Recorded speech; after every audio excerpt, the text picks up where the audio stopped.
Here we're going to be analysing our unknown compounds D, E, F and G. So with these compounds we don't know in each case what the cation is or what the anion is. So we need to think about an order of tests that are going to enable us to identify both the cation and the anion in each case. So here I'm going to start off looking at the cations. So we know two tests for looking at cations. We can use sodium hydroxide and look at the nature of the precipitates, or we can use a flame test. So I'm going to start using the sodium hydroxide. So first of all, I'm going to put some of each of the samples into a boiling tube here. Now you might like to look at the colours and see if the colours of the compounds themselves are giving you any clues as to what the cation might be. And the two solids here I will dissolve up in a little bit of water as well.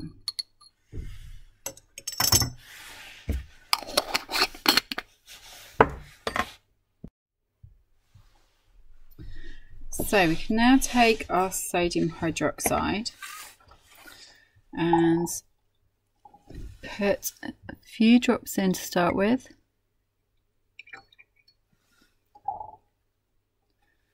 I'm going to put some in the ends here. Now with this one we need to be careful, because if you look at this, our solid didn't dissolve in the first place there. Okay, so we put a bit more in here.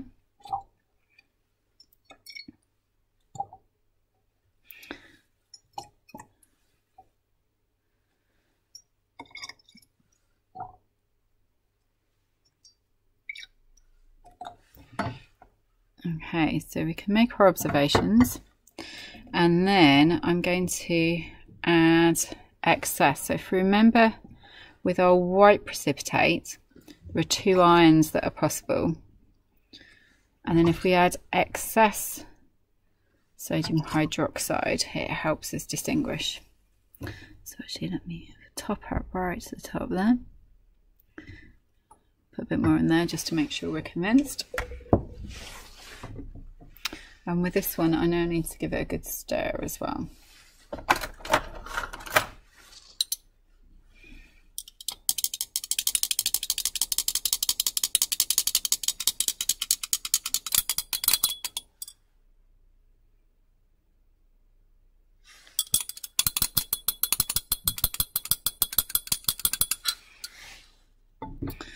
Okay, so think about how you're going to record your observations in your results table. So first one, we had a white precipitate, and we can see that that's all now dissolved up. Second one, so this was E, we had no precipitate. This one we didn't add the sodium hydroxide to because we've already got a solid at the bottom there. So we can think about what the colour of that solid is telling us anyway. And this one, we can see that one's got all cloudy as well now. Actually, if we want to just be a little bit more convinced there, let me chuck a bit more in. There we go. Okay, so we've got our precipitate there as well. So for three of those, this one, this one and this one, we ought to have a good idea about what the cation is now. This one we need to have a think further. So the next thing we can do when we have added sodium hydroxide is we can then warm our solution and test any gas produced with damp litmus. So that was going to be for testing for ammonium ions, and if our gas produced is alkaline, it would be an ammonia gas, and that would turn red litmus blue. So that's our next thing to try here. So here we're warming the solution, and then we'll go back to test any vapours produced.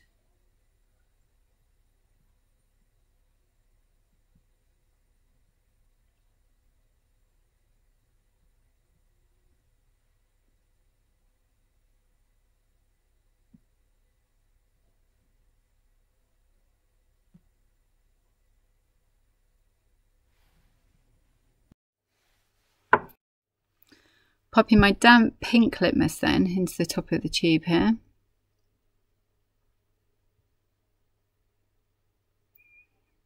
Okay, so we have no change there, so we should know what iron it isn't.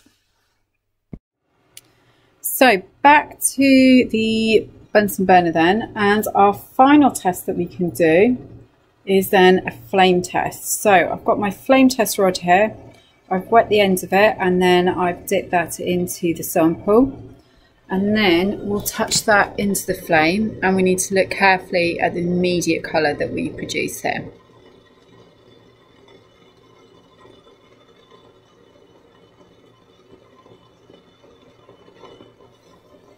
Okay, I'll try that one more time. So hopefully the video is picking this up so I can see the colour myself.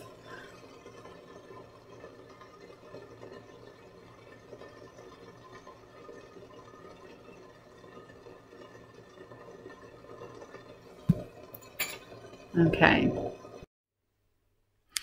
So you can pause the video now and then record the nature of the positive ions in each of the different compounds.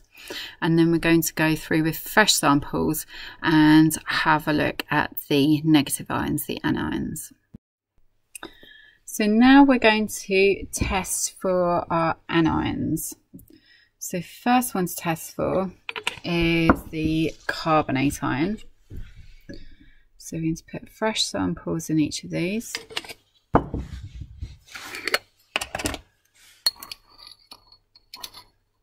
And add our samples there.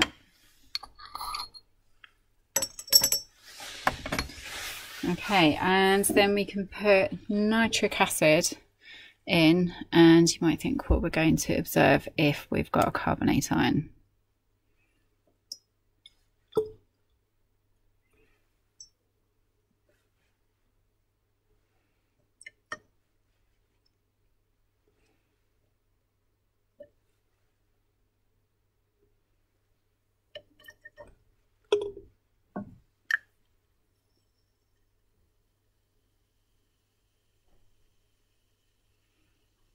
Okay, I think we can see in here that one going there.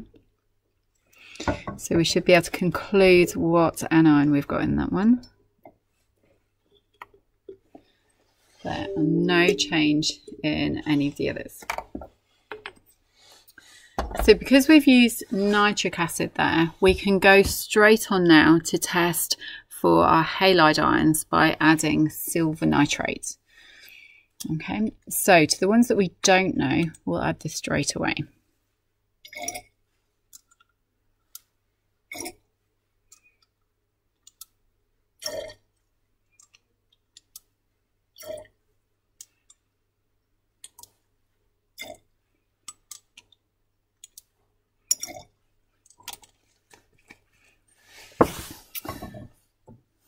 Okay.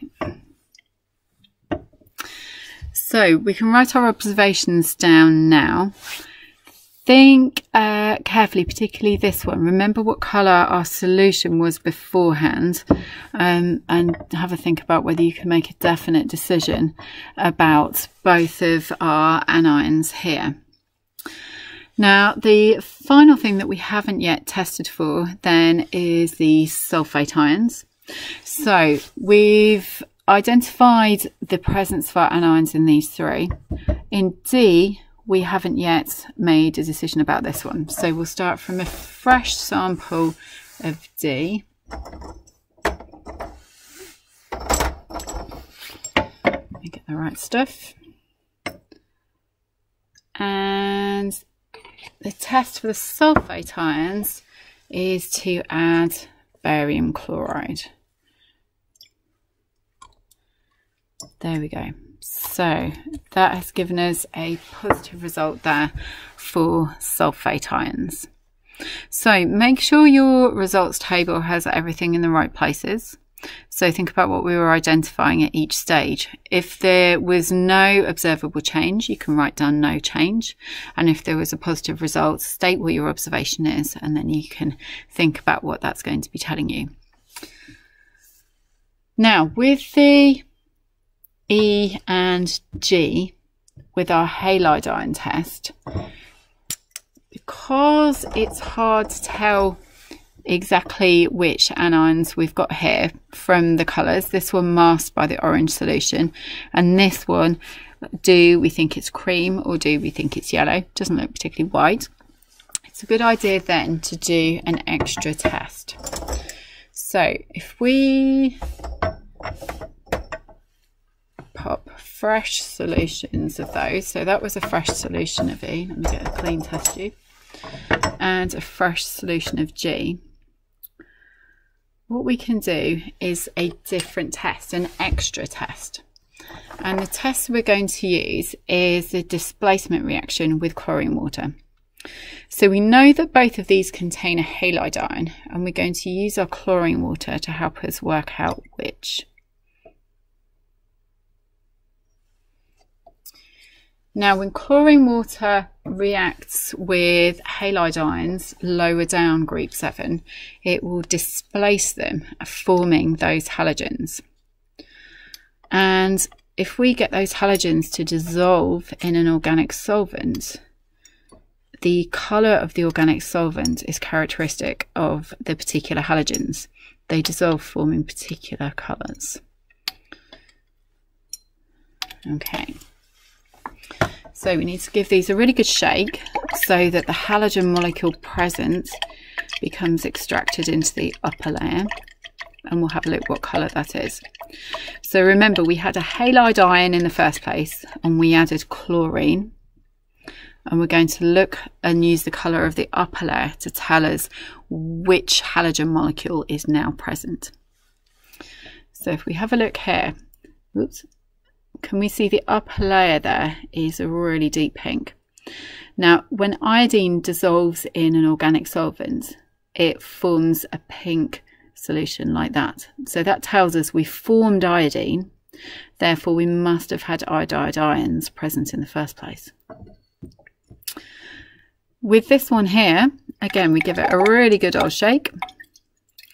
So we need our two layers to tumble together so that the halogen molecule will be extracted into the upper layer. Then let them settle out. This is like shaking oil and water. And then we want to see what the colour of that upper layer is. I'll stand that down for a minute while it's separating.